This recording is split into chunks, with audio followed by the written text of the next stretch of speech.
The warm California sun beat down mercilessly on Lillian Morgan as she stepped out of Dr. Peterson's office, the wooden door closing behind her with a finality that matched the sentence she'd just received. 6 months. How could all the life left in her 24-year-old body be reduced to such a small number? Tuberculosis. The doctor had called it consumption, the same disease that had taken her mother 2 years prior. Now it was coming for her too. Lillian clutched the paper with her diagnosis tightly, watching it wrinkle in her trembling hand. The busy streets of Yuba City, California, continued their afternoon bustle as if her world hadn't just shattered. It was 1876, and medicine had come far, but not far enough. Not for her. She stumbled down the steps of the doctor's office, nearly colliding with a tall figure. Strong hands steadied her, and she looked up into the concerned face of a man she'd seen around town but never properly met. "Whoa there, miss. You all right?" His voice was deep, gentle, with a slight Texas drawl. "I'm fine," Lillian said automatically, though the tears brimming in her eyes betrayed her words. The stranger's eyes, a striking hazel that caught the sunlight, narrowed with concern. "Forgive my forwardness, but you don't look fine at all." A sob caught in Lillian's throat. What did it matter if she confided in this stranger?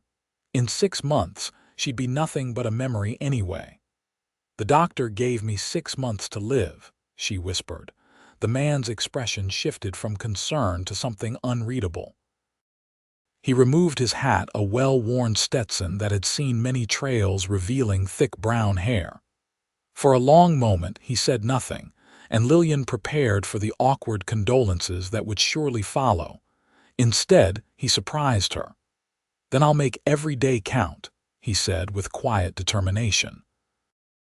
Lillian blinked, wondering if she'd misheard him. "I beg your pardon." He placed his hat back on his head, adjusting it with practiced ease. "Miss, I don't believe we've been properly introduced. I'm Hank Anderson, and if you'll permit me, I'd like to help you live those 6 months to the fullest." For the first time since receiving her diagnosis, Lillian felt something other than despair. Perhaps it was curiosity, or maybe just the strange comfort of this cowboy's confidence. "Lillian Morgan," she replied softly. "And what makes you think you can do that, Mr. Anderson?" A slow smile spread across his face. "Well, Miss Morgan, I've spent most of my life learning how to make every moment matter." He gestured to a nearby cafe. "Would you join me for coffee? I promise not to take up too much of your precious time." Lillian hesitated, glancing back at the doctor's office. What did she have to lose? With a small nod, she agreed, allowing Hank to escort her across the dusty street to Yuba City's modest cafe. Inside, the smell of fresh coffee and baked goods momentarily distracted Lillian from her troubles. Hank pulled out a chair for her at a small table near the window, then took the seat opposite. "2 coffees, please," he called to the waitress, who nodded in acknowledgement. When they were alone again, Lillian studied the man before her. He wasn't like the polished businessman who frequented her father's mercantile store. Hank Anderson's face was tanned from long days under the sun, with fine lines around his eyes that spoke of both laughter and hardship. His hands were calloused and strong working hands. "So, Mr. Anderson, what brings you to Yuba City?" Lillian asked, eager to shift the conversation away from her grim prognosis. "I'm moving some cattle up from the San Joaquin Valley," he explained. "Been on the trail for weeks. Yuba City's my last stop before heading back to my ranch near Sacramento." "You're a rancher then," he nodded. "Got a modest spread. Nothing fancy, but it's mine. Worked 5 years to save enough to buy it." The waitress brought their coffees, and Lillian wrapped her hands around the warm mug, drawing comfort from its heat. "And what about you, Miss Morgan? What's your story?" Hank asked after taking a sip of the strong brew. "My father owns Morgan's Mercantile on Main Street," Lillian replied. I help run it since my mother passed. It's not very exciting. Any life has the potential for excitement, Hank countered. It's all about how you look at it. Lillian gave a bitter laugh. Well, mine has a definite end date now, so I suppose that adds some excitement. Hank's expression grew serious. Miss Morgan, may I speak frankly? She nodded, curious. I've known many men who lived their whole lives dead inside, and I've known a few who, though brief their time, truly lived every moment. It's not about how many years you get, but what you do with them. His words struck something deep within Lillian. She'd been so focused on the life she was losing that she hadn't considered the life she still had. What would you do? She asked quietly. If you were in my position. Hank thought for a moment, his hazel eyes reflective. I'd make a list of everything I'd ever wanted to do but was too afraid to try, and then I'd start crossing things off one by one. A list. The idea seemed almost comically simple. Yes, madam, a list of dreams, no matter how small or grand. Lillian bit her lip. I wouldn't know where to begin. Hank reached into his pocket and produced a small pencil stub and a scrap of paper. He slid them across the table to her. Begin right now. Hesitantly, Lillian took the pencil. After a moment's thought, she began to write. Once she started, the ideas flowed. 1. See the ocean. 2. Learn to ride a horse properly. 3. Sleep under the stars. 4. Dance until dawn. 5. Read all of Shakespeare's plays. She kept writing, filling the small page with dreams both practical and fanciful. When she finished, she looked up to find Hank watching her with an expression that made her heart beat faster. That's quite a list, he said, glancing at the paper. It's silly, Lillian replied, suddenly embarrassed. Not at all. He tapped the paper. This is your life, Miss Morgan. And I meant what I said before. I'd like to help you live it. You don't even know me. I'd like to change that. His eyes met hers, sincere and unwavering. If you'll let me. Lillian studied him, this strange cowboy who had appeared in her life at her lowest moment. There was something about him, a steadiness, a calm assurance that made her want to trust him. Why would you do this for a stranger? She asked. Hank's expression softened. 5 years ago, I was caught in a blizzard in Wyoming. A stranger took me in, nursed me back to health, probably saved my life. When I tried to repay him, he just said, pass it on. I've been looking for ways to do that ever since. His honesty disarmed her. Lillian looked down at her list, then back at Hank's earnest face. What did she have to lose? All right, Mr. Anderson, let's see how many of these we can cross off. His smile was like sunshine breaking through clouds. Call me Hank, and we'll start tomorrow if that suits you. Tomorrow, Lillian agreed, feeling a flutter of something that had been absent for too long. Hope. As they finished their coffee, Lillian realized that for the first time since entering the doctor's office, she was thinking about living rather than dying. Hank escorted her home to her father's house behind the mercantile store, tipping his hat as they parted. I'll come by after breakfast tomorrow, Miss Morgan. Lillian, she corrected him with a small smile. If we're going to be adventure partners, you should use my given name. Lillian, he repeated, and the way he said it made it sound like poetry. Until tomorrow, then. That night, as Lillian lay in bed, she thought about the strange turn her day had taken. She had woken up healthy, or so she thought, and would go to sleep dying. Yet somehow, she felt more alive than she had in months. She didn't tell her father about the diagnosis. Edward Morgan had already suffered enough with her mother's passing, and Lillian couldn't bear to see that same grief in his eyes again so soon. There would be time for that later. For now, she wanted to focus on living. True to his word, Hank appeared at the mercantile the next morning. Lillian had risen early, helping her father open the store and organize the new shipment of dry goods. When the bell above the door jingled and Hank walked in, her heart skipped. He had cleaned up since yesterday, his hair neatly combed, his clothes less trail-worn. He carried a small package wrapped in brown paper. "Good morning, Mr. Morgan," he greeted her father respectfully. "Miss Morgan." Edward Morgan looked up from his ledger, eyebrows raised at the handsome stranger addressing his daughter. "Good morning. Can I help you with something?" "Actually, sir, I was hoping to borrow your daughter for the day, with your permission, of course." Edward looked questioningly at Lillian. "Lily," Lillian stepped forward, trying to keep her voice casual. "Father, this is Hank Anderson. He's a rancher from near Sacramento. He's offered to teach me to ride properly." She gestured to the first item on her list that she thought might be achievable today. "To ride," Edward echoed, surprised. "You've never shown much interest in horses before." "I think it's a skill worth having," Lillian replied, avoiding her father's puzzled gaze. "And Mr. Anderson is only in town for a short while." Edward considered Hank carefully. "You're a respectable man, Mr. Anderson?" "Yes, sir," Hank replied without hesitation. "I own my ranch free and clear, and I can provide references if you need them. I assure you, your daughter will be perfectly safe in my company." After a moment's consideration, Edward nodded. "Very well, but have her home by supper." "Of course, sir." Lillian quickly retrieved her shawl and bonnet from the back room, excitement bubbling within her. When she returned, Hank presented her with the package he'd been holding. "What's this?" she asked, accepting it. "Open it and see." Inside was a pair of sturdy leather riding gloves. "For your first lesson," Hank explained. "Can't have those delicate hands getting blistered."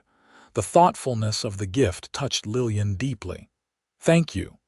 Outside, two horses waited, Hank's sturdy bay gelding and a gentle-looking dappled mare. "This is Pepper," Hank said, patting the mare's neck. "She's the sweetest horse I know, perfect for a beginner." Lillian approached the mare cautiously. She'd ridden in carriages and wagons all her life, but had always been somewhat intimidated by horses up close. Pepper lowered her head, nudging Lillian's shoulder curiously. "She likes you," Hank observed. "Here, give her this." He handed Lillian a small apple, which the mare accepted delicately from her palm. "She's beautiful," Lillian whispered, stroking the horse's velvet nose. "Ready for your first lesson?" Hank asked, his eyes twinkling with excitement. Lillian nodded, pulling on her new gloves. "Ready." They spent the morning on the outskirts of town, where Hank patiently taught Lillian how to mount, how to hold the reins, how to communicate with her horse through subtle shifts in weight and pressure. By midday, Lillian was riding confidently at a walk and even attempting a gentle trot. "You're a natural," Hank called as she circled back toward him, her cheeks flushed with exertion and pleasure. "I never knew it could feel like this," Lillian admitted. "Like flying, but safer," Hank laughed. "Wait until you try a gallop, then it really is like flying." They stopped for lunch beneath a towering oak tree, sharing a simple meal of bread, cheese, and dried fruit that Hank had packed. As they ate, Hank told stories of his travels across the west, of mountains that touched the sky, deserts that stretched to infinity, and forests so ancient they seemed to breathe. Lillian listened, enraptured. Her own life had been confined to Yuba City and the occasional trip to Sacramento. Through Hank's words, she visited places she'd never see with her own eyes. "How did you end up ranching?" she asked as they packed up their lunch. "After seeing so much of the country." "I guess I was ready to put down roots," Hank replied. "The wandering life loses its charm after a while. I wanted something of my own to build." "And you've done that with your ranch," he nodded. "It's not much compared to some spreads, but it's growing. I've got good grazing land, a solid herd, and a little house that I'm slowly turning into a home." The way he described it made it sound wonderful. Lillian found herself picturing it: the rolling pastures, the cattle grazing peacefully, the cozy house awaiting a woman's touch. Then she caught herself. What was she doing? Daydreaming about a future she wouldn't have, as if sensing her thoughts. Hank touched her arm gently. "What's the next thing on your list we can tackle today?" Lillian thought for a moment. "Sleep under the stars, though I don't think my father would approve of that one." Hank chuckled. "Probably not. What else?" "Dance until dawn, now that we might manage." "There's a social at the Grange Hall tomorrow night. Would you do me the honor of accompanying me?" Lillian hesitated. "People might talk. You're a stranger in town, after all." "Let them talk," Hank said with a shrug. "Unless you're worried about your reputation." The absurdity of worrying about her reputation when she had so little time left made Lillian laugh. "No, I'm not worried. I'd love to go to the social with you. Then it's settled." Hank helped her back onto Pepper for more riding practice. "Now, let's see if we can get you cantering before the day is out." By the time Hank returned Lillian to the mercantile that evening, she was exhausted but happier than she'd been in months. Her muscles ached pleasantly from the unaccustomed exercise, and her mind buzzed with new experiences and sensations. Edward Morgan watched with interest as Hank helped his daughter down from the mare and bid her a respectful goodbye. When Hank had gone, leading both horses back toward the livery stable, Edward turned to Lillian. "He seems like a good man," he observed. "He is," Lillian agreed, unable to keep the warmth from her voice. "Just be careful, Lily. You haven't known him long." Lillian kissed her father's cheek. "I know, Father, but sometimes life is short. Too short not to take a few chances." If Edward found her words odd, he didn't comment. He simply patted her hand and went back to his account books, leaving Lillian to her thoughts. That night, she added more items to her list. Some were simple pleasures: taste honey straight from the comb, feel rain on my face, bake mother's apple pie recipe. Others were more ambitious: learn to shoot a gun, visit a big city, help someone in need. With each addition, Lillian felt a curious mix of sadness and anticipation. These were things she would do before she died. But for the first time, she was focused on the doing, not the dying. The next evening, Hank arrived at the Morgan home dressed in his Sunday best, a clean black suit that, while slightly worn at the elbows, had been carefully pressed. He'd even polished his boots to a respectable shine. Lillian had spent more time than usual on her appearance, selecting her pale blue dress with the lace collar, the one her mother had made for her last birthday. She'd arranged her honey blonde hair in an elegant twist, adorned with a simple ribbon that matched her dress. When Hank saw her, the admiration in his eyes made her blush. "You look beautiful, Lillian," he said softly. "Thank you. You clean up nicely yourself, Mr. Anderson." He offered his arm. "Shall we?" The Grange Hall was already bustling when they arrived. Lanterns hung from the rafters, casting a warm, golden glow over the gathering. A small band played lively tunes in the corner, and couples whirled around the makeshift dance floor. Lillian knew most of the faces: their neighbors, customers from the store, friends from church. Many nodded greetings, though some raised eyebrows at seeing her with the handsome stranger. Lillian found she didn't care about their curiosity or speculation. For once, she wasn't thinking about propriety or expectations. "May I have this dance?" Hank asked as the band struck up a waltz. Lillian placed her hand in his. "You may." Hank was a surprisingly graceful dancer for a cowboy, leading her confidently around the floor. Lillian, who had learned the steps at finishing school but rarely had the opportunity to practice, quickly found her rhythm in his capable arms. "Where did you learn to dance like this?" she asked as he guided her through a turn. "My mother insisted," he replied with a grin. "Said no son of hers would stomp around a dance floor like a wounded buffalo." Lillian laughed, delighting in the ease of their conversation and the security of his embrace. Dance after dance, they remained together. When they needed a break, Hank fetched them punch and introduced Lillian to some of the cattle drivers he'd traveled with. As midnight approached, the band played slower, more romantic tunes. During one such melody, Hank held Lillian closer than was strictly proper. She didn't pull away. "Are you enjoying crossing this item off your list?" he murmured near her ear. "Very much," she admitted. "Though we haven't exactly danced until dawn yet." "The night is still young," he promised, and indeed they stayed until the very end. As the last stragglers departed and the band packed up their instruments, Hank convinced them to play one final tune.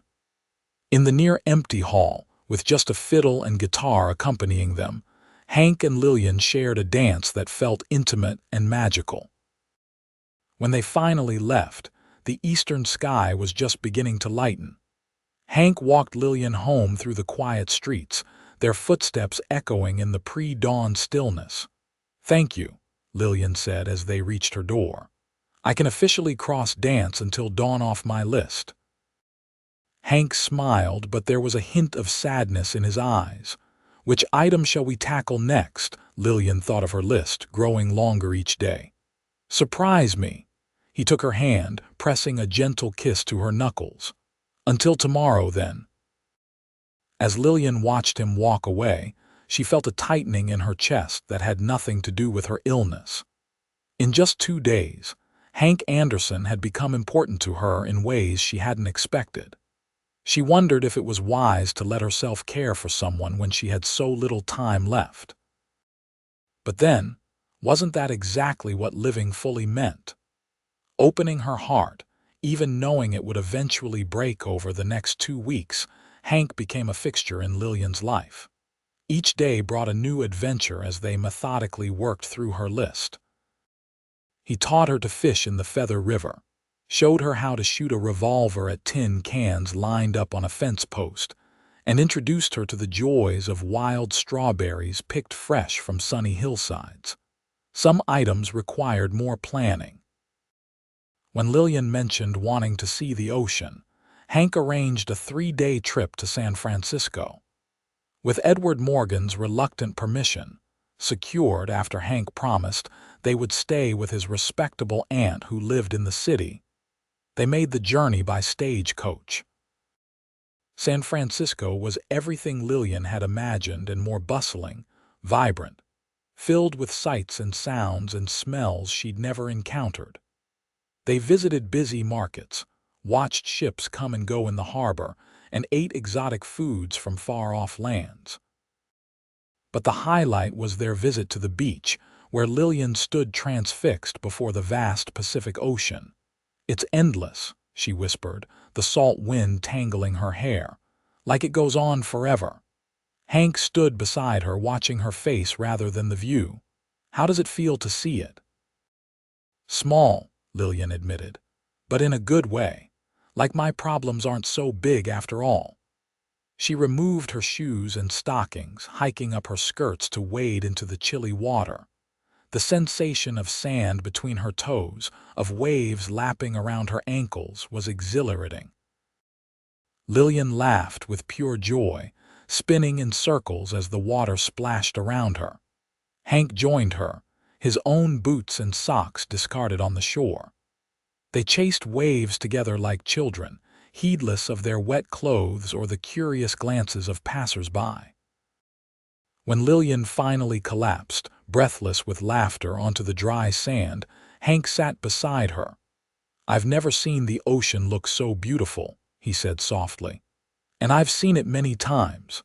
Lillian turned to find him watching her, not the water. The intensity in his gaze made her breath catch.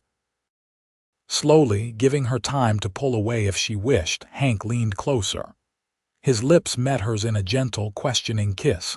It was Lillian's first kiss, sweet, tentative, perfect. When they separated, she touched her fingers to her lips in wonder. "I didn't have that on my list," she whispered. Hank smiled, his eyes crinkling at the corners. "Some of the best things in life are the ones we don't plan for." That evening, as they walked back to his aunt's house, their hands intertwined, Lillian felt both happier and more conflicted than ever. She was falling in love with Hank, there was no use denying it. But what right did she have to his heart when she would break it so soon? "Hank," she said softly as they paused on a street corner, "I need to ask you something. Anything. Why are you really doing this? And please be honest with me." Hank was quiet for a long moment. "When we first met, I wanted to help because I saw someone in pain and I thought I could make a difference. But now," he sighed, running a hand through his hair, "now I'm being selfish. I want to spend time with you because I can't imagine spending it with anyone else." His honesty both warmed and pained her. "But you know I'm dying." "Everyone's dying, Lillian. Some just have a clearer timeline than others. That's not the same, and you know it." Hank took both her hands in his. "What would you have me do? Walk away? Pretend I don't care for you because caring might hurt later? That's not living fully." Lillian felt tears welling in her eyes. "I don't want to cause you pain." "The only thing that would cause me pain is not having known you at all." He cupped her cheek gently. "I don't regret a single moment we've spent together. Do you?" "No," she whispered. "Not one." "Then let's keep making memories. No regrets, no holding back." Lillian nodded, leaning into his touch. Whatever time she had left, she would spend it truly living. And if that meant loving Hank Anderson, well, perhaps that was the greatest adventure of all. When they returned to Yuba City, Lillian noticed her symptoms worsening. The cough that had been occasional now troubled her daily. She found herself tiring more easily, sometimes needing to rest in the middle of their adventures. Hank never complained, always finding ways to accommodate her declining strength without drawing attention to it. One evening, as they sat by the river watching the sunset, another item crossed off her list. Lillian broached a subject she'd been avoiding. "I need to tell my father," she said quietly, "about my condition. It's not fair to keep him in the dark." Hank nodded, his arm around her shoulders. "Would you like me to be there, would you? It would make it easier, I think, of course." The next morning they sat down with Edward Morgan in the parlor behind the store. When Lillian explained about her diagnosis, her father's face crumpled in grief. "No," he whispered. "Not you too, Lily. Not after your mother." Lillian moved to sit beside him on the sofa, taking his weathered hands in hers. "I'm sorry, Father. I didn't want to tell you until I had come to terms with it myself." Edward looked between his daughter and Hank, understanding dawning in his eyes. "The sudden interest in adventures, the list you've been working through, this was why," Lillian nodded. "Hank has been helping me live the time I have left to the fullest." Edward turned to Hank. "You knew all along?" "Yes, sir," Hank replied solemnly. "I met Lillian the day she received the diagnosis." For a long moment, Edward was silent. Then, to Lillian's surprise, he reached out and clasped Hank's hand firmly. "Thank you," he said, his voice thick with emotion, "for giving my daughter joy when I was too blind to see her pain." "It's been my privilege, sir." That night, after Hank had gone, Edward and Lillian had a long talk. He shared memories of her mother, of how they had treasured their final months together. They cried together, but they also laughed, remembering happier times. "Your mother would be proud of you," Edward said as they prepared to retire for the night, "for facing this with such courage." Lillian hugged her father tightly. "I learned that from both of you." The next morning, Edward called Hank into his study before he and Lillian left for their day's adventure. "I need to ask you something, young man," Edward began seriously. "Yes, sir." Hank stood respectfully, hat in hand. "What are your intentions toward my daughter?" Hank didn't hesitate. "I love her, Mr. Morgan. If circumstances were different, I'd be asking for your blessing to court her properly, with marriage in mind." Edward nodded slowly. "And as things stand, I want to give her as much happiness as possible for whatever time she has. And I'd like your permission to continue seeing her." Edward studied the young rancher carefully. "I've watched you with her these past weeks. You've brought light back into her eyes that I feared was gone forever." He sighed deeply. "You have my permission and my blessing to court my daughter for whatever time remains." Hank's expression was a mixture of gratitude and sorrow. "Thank you, sir. I promise to honor her every day." "I believe you will." Edward rose, extending his hand. "Now go on. I believe she's waiting for you." Indeed, Lillian was eager for the day's adventure learning to bake her mother's famous apple pie. They spent the morning in the Morgan kitchen, flour dusting their clothes and laughter filling the air as Hank proved to be a surprisingly adept assistant. As they worked, Lillian noticed Hank seemed thoughtful, almost nervous. "Is everything all right?" she asked as they waited for the pie to bake. "Better than all right." He took her flour-covered hands in his. "Your father and I had a talk this morning. He's given me permission to court you properly." Lillian's heart leaped, then immediately constricted. "Court me?" "But Hank, I know," he interrupted gently. "But that doesn't change how I feel about you. I love you, Lillian Morgan, and I want to spend whatever time you have left as more than just your adventure partner." Tears welled in Lillian's eyes. "I love you too, but it seems cruel to both of us." "Love is never cruel," Hank insisted. "Difficult sometimes, painful even, but never cruel." He reached into his pocket and withdrew a small silver ring. It wasn't fancy, a simple band with a small pearl set in the center, but it was beautiful in its understated elegance. "This was my grandmother's," Hank explained. "She gave it to me before she died and told me to give it to the woman who captured my heart." He held it out to Lillian. "I'm not asking you to marry me, though I would in a heartbeat if you wanted. I'm asking if you'll accept this as a token of my love and my promise to be by your side for every day you have left." Lillian looked at the ring, then at Hank's earnest face. In that moment, she made her decision. She would not let fear of the future rob her of joy in the present. "Yes," she said, holding out her trembling hand. "Yes to everything." Hank slipped the ring onto her finger, then drew her into his arms for a kiss that sealed their promise to each other. The pie was slightly overdone by the time they remembered it, but neither of them cared. As summer faded into fall, Lillian's health continued to decline. There were good days and bad days. On the good days, they continued their adventures simpler now, adjusted to her diminishing strength, but no less meaningful. On bad days, Hank would sit with her, reading Shakespeare aloud or simply holding her hand as she rested. Edward Morgan watched their devotion to each other with bittersweet pride. He had come to think of Hank as the son he'd never had, and was grateful his daughter had found such love, however brief their time might be. One crisp October morning, when Lillian was feeling particularly well, Hank arrived with an unusual proposal.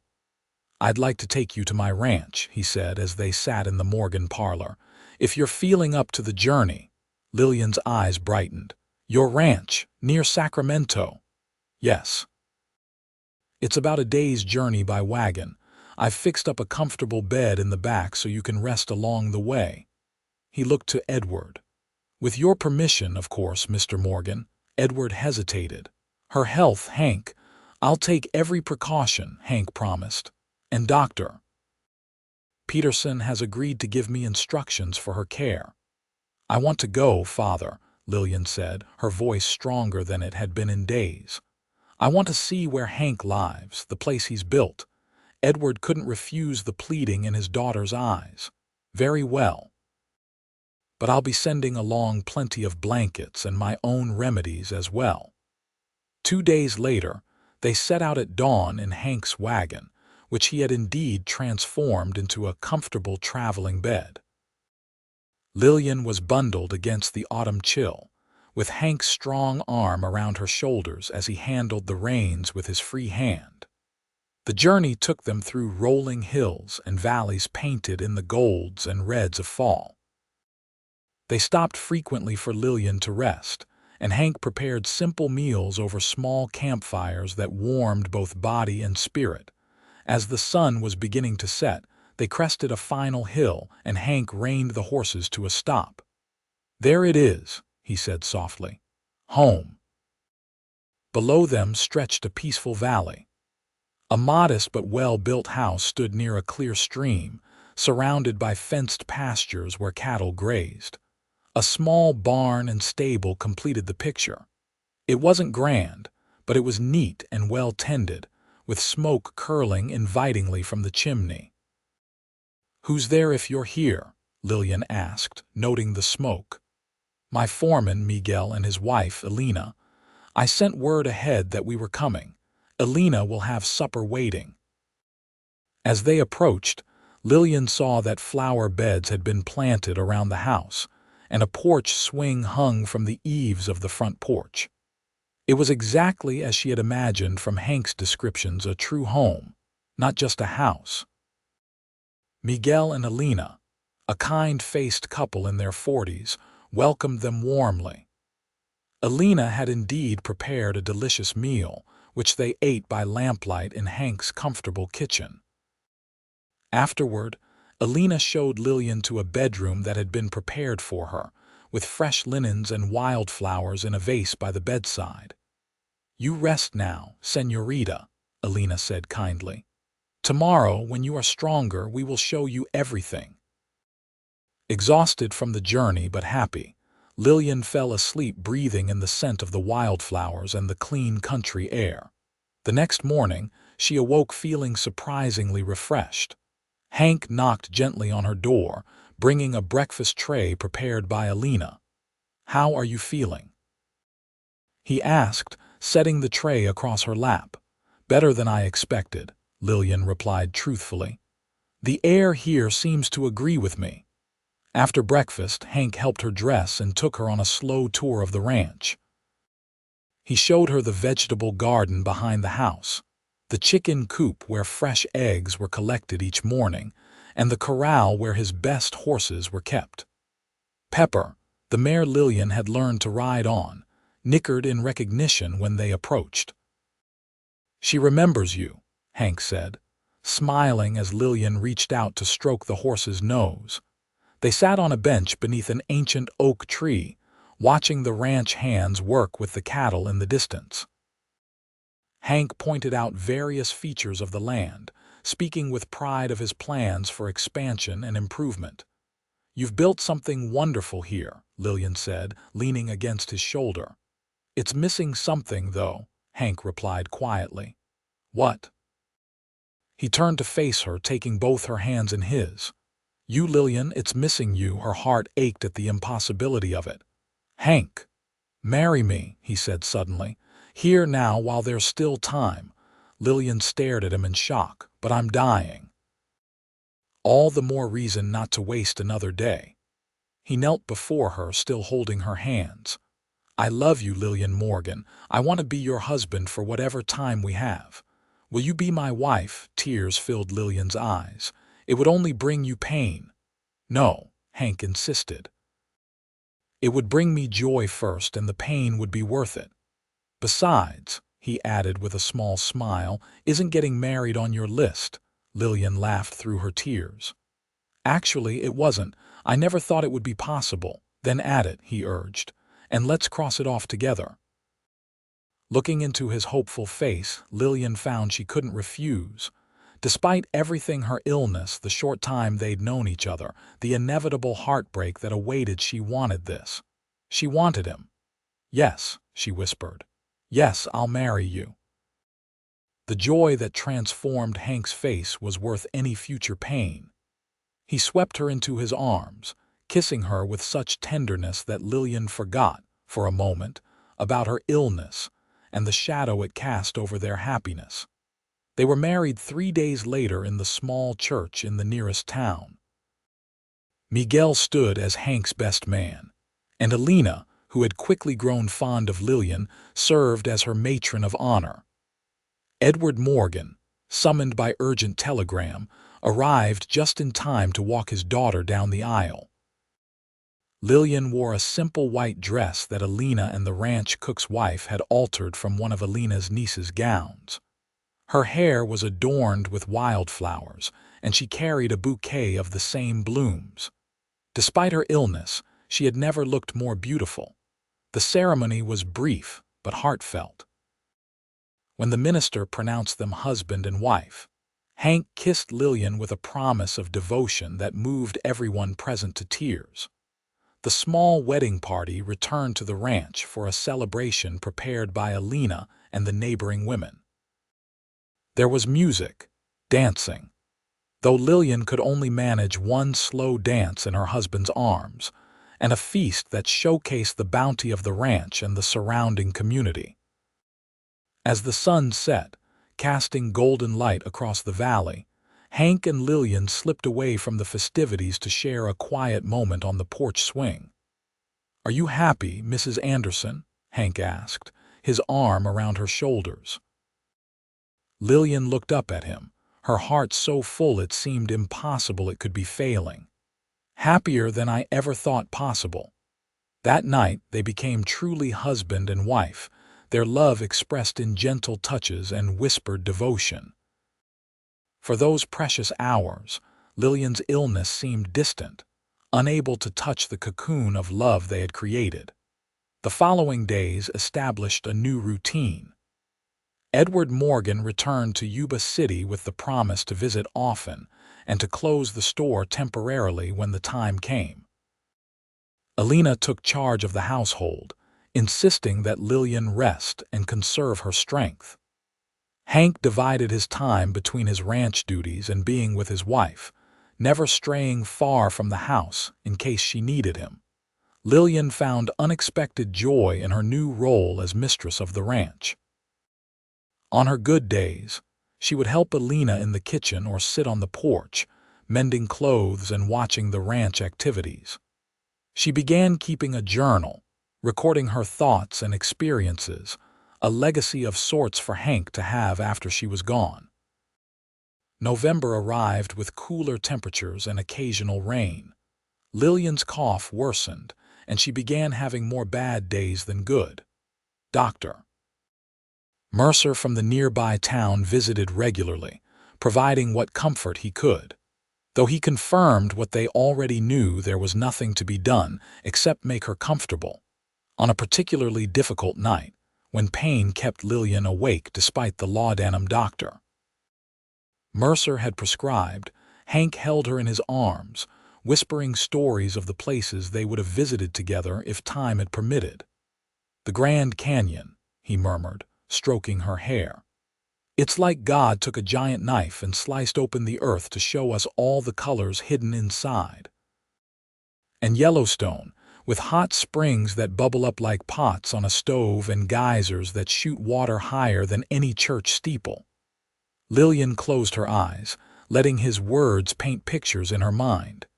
"Tell me about the mountains," she whispered. "The Rockies rise up so high you'd swear they're holding up the sky," Hank continued. "And in spring, the meadows between them are filled with wildflowers, blue and purple and yellow, stretching as far as you can see." His voice, deep and soothing, eventually lulled her to sleep. When she woke the next morning, Lillian found Hank still beside her, his eyes watching her with such tenderness it made her heart ache. "I'm sorry I kept you up," she said softly. "Don't be. Every moment with you is precious to me." December brought the first snow, transforming the ranch into a winter wonderland. Lillian, now confined to bed most days, had Hank move her to a daybed near the window so she could watch the snowflakes dance in the air. One morning, she asked for paper and ink. When Hank brought them, Lillian began writing with shaking hands. "What are you doing, love?" Hank asked, sitting beside her. "Writing letters," Lillian replied. "For you to read after I'm gone. One for each month of the first year to help you through." Hank's eyes filled with tears, but he nodded in understanding. "That's a wonderful idea." She worked on the letters whenever she had the strength, sealing each in an envelope marked with a specific date. Hank never asked to read them, respecting that they were her final gift to him. As Christmas approached, Lillian's condition deteriorated rapidly. Her once vibrant body had grown frail, her breathing labored. Yet her spirit remained strong, her love for Hank undiminished. Edward Morgan arrived on December 20th, his face grave as he saw his daughter's condition. He moved into the guest room, helping Hank and Alina with Lillian's care, reading to her when Hank needed to rest. On Christmas Eve, Lillian rallied unexpectedly. She asked to be carried to the parlor, where Hank and Miguel had set up a small pine tree decorated with paper stars and candles. Alina had prepared a simple feast, and they gathered around Lillian's chair to share what they all knew might be her last Christmas. "I have something for each of you," Lillian said after they had eaten. She nodded to Hank, who brought over a small basket of packages she had prepared in secret during her stronger moments. For Alina, there was a handkerchief Lillian had embroidered with wildflowers. For Miguel, a leather bookmark crafted from scraps in Hank's workshop. For her father, a journal filled with memories of their life together and her mother. And for Hank, a small wooden box. Inside was a pocket watch that had belonged to her grandfather. Lillian had asked her father to bring it from Yuba City. Engraved on the inside cover were the words, "Every moment counts. Your loving wife, Lillian." Hank couldn't speak, simply holding the watch tight in his fist as tears ran down his face. "Don't be sad," Lillian whispered, reaching for his hand. "We've had more happiness in these few months than many have in a lifetime." That night, as snow fell gently outside their bedroom window, Lillian asked Hank to lie beside her and hold her close. "Are you afraid?" he asked softly. "Not anymore," she replied. "Not with you here." In the quiet darkness, she made him promise one thing. "Live fully, Hank. Don't let my memory become a ghost that haunts you. Let it be a light that guides you." "I promise," he whispered, though his heart rebelled at the thought of a world without her. Lillian passed peacefully in the early hours of Christmas Day, in the arms of the man who had taught her how to truly live. Her last words were, "Thank you for making every day count." The funeral was held 2 days later in the small churchyard near the ranch. Despite the winter cold, neighbors from miles around came to pay their respects to the young woman who, though briefly among them, had touched many hearts with her courage and joy.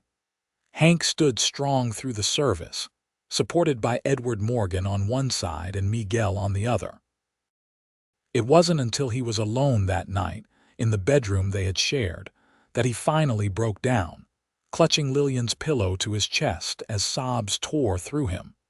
The weeks that followed passed in a blur of grief. Edward Morgan returned to Yuba City after extracting a promise from Hank to visit when he felt able. Alina kept the household running, quietly ensuring that Hank ate and that clean clothes appeared in his wardrobe. Miguel managed the ranch operations, disturbing Hank only when absolutely necessary. On January 25th, exactly 1 month after Lillian's passing, Hank remembered the letters. With trembling hands, he opened the envelope marked Month 1. "My dearest Hank," Lillian had written, her handwriting slightly uneven but still recognizably hers. "If you're reading this, then I'm gone and you're facing your first month without me. I imagine these days have been dark for you, and for that, I'm sorry. But I want to remind you of something important. You once promised to make every day count for me. Now I'm asking you to make every day count for yourself. Today, I want you to do something we did together. Ride Pepper to our oak tree. Remember how you taught me to see beauty in small things, the pattern of bark, the shape of leaves, the call of birds. Find that beauty again for both of us. I love you, my husband, and love doesn't end with death. Forever yours, Lillian." Hank read the letter twice, then folded it carefully and placed it in his shirt pocket close to his heart. Though it was winter and snow still covered the ground, he saddled Pepper and rode to the oak tree where they had spent so many happy hours. There, with the cold wind numbing his cheeks and Lillian's words warming his soul, Hank began the long process of learning to live again. Each month, he opened another letter. Each contained a specific request: plant wildflowers in spring, help a stranger in need, dance under the stars. Small acts that connected him to Lillian's spirit and slowly healed his broken heart.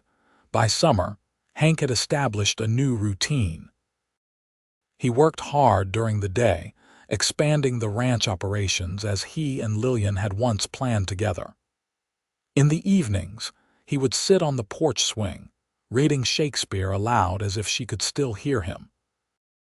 He visited Edward Morgan regularly, the two men finding comfort in sharing memories of the woman they had both loved. The last letter, opened on Christmas Day, the anniversary of Lillian's death, was different from the others. "My beloved Hank," she had written, her handwriting noticeably weaker than in the earlier letters. "A year has passed since I left you, and if you've followed all my monthly suggestions, you've been learning to live again. That makes me happier than I can express. This is my final letter to you, my final request. It's the hardest one, but perhaps the most important. Be open to loving again. I know the thought may seem impossible now, perhaps even a betrayal, but it isn't. The heart that loved me so well has too much love to keep it locked away forever. Somewhere, someday, you might meet someone who makes your heart beat faster again. When that happens, don't turn away out of loyalty to my memory. I release you from any such obligation. All I ever wanted was your happiness. Remember our promise, to make every day count. Love is the surest way to fulfill that promise. You will always be my first and greatest love, but you have so much life ahead of you, so much love to give. Share it, Hank, for me. With eternal love and gratitude for the happiness you brought to my final days, your Lillian." Hank sat on the porch swing for hours after reading that letter, watching the winter sunset paint the sky in colors that reminded him of Lillian's favorite dress. He wept, not from fresh grief, but from the profound recognition of the gift she had given him permission to heal completely. That night, he dreamed of Lillian, not pale and ill as she had been at the end, but vibrant and laughing as she had been when they first met. In the dream, she was riding Pepper across a meadow filled with wildflowers, her hair streaming behind her like gold in the sunlight. She turned to look at him, smiled, and then rode on, disappearing into the brightness of the horizon. Hank woke with tears on his face but peace in his heart. He understood that Lillian would always be part of him, but that her greatest wish was for him to continue living fully. In the years that followed, Hank Anderson's ranch prospered. He became known throughout the region for his fair dealings and generosity to those in need. Each Christmas, he would distribute gifts to children in the nearby town, in memory of Lillian's last day. 5 years after Lillian's death, a school teacher named Sarah arrived in the area. She was nothing like Lillian, dark-haired where Lillian had been fair, practical where Lillian had been dreamy. But she had the same generous heart and zest for life that had first drawn Hank to his late wife. Their courtship was slow and respectful of the past. Sarah understood that Lillian would always hold a special place in Hank's heart, just as her own late fiancé, lost to typhoid before they could marry, would always be remembered in hers. When Hank finally proposed, it was beneath the oak tree that had been his and Lillian's special place.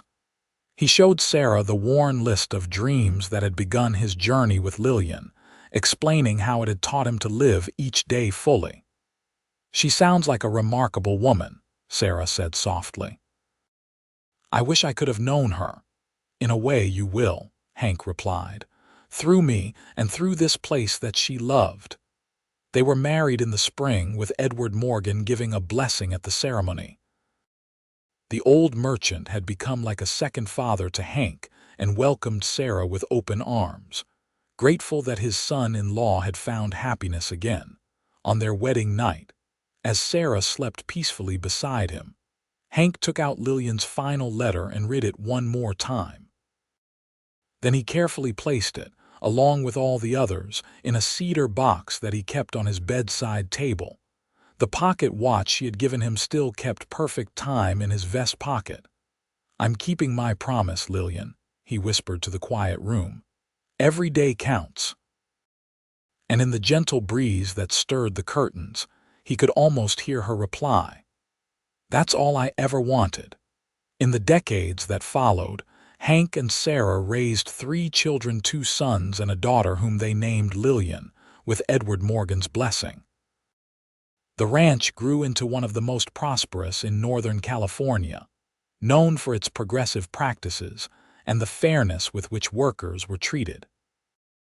The original list that Lillian had created was framed and hung in Hank's study, a daily reminder of the woman who had taught him that life's value isn't measured in years, but in moments fully lived. And though his hair eventually turned gray and his steps slowed with age, Hank Anderson never forgot the lesson he'd learned from a dying woman with the courage to live. Each day counted. Every single one.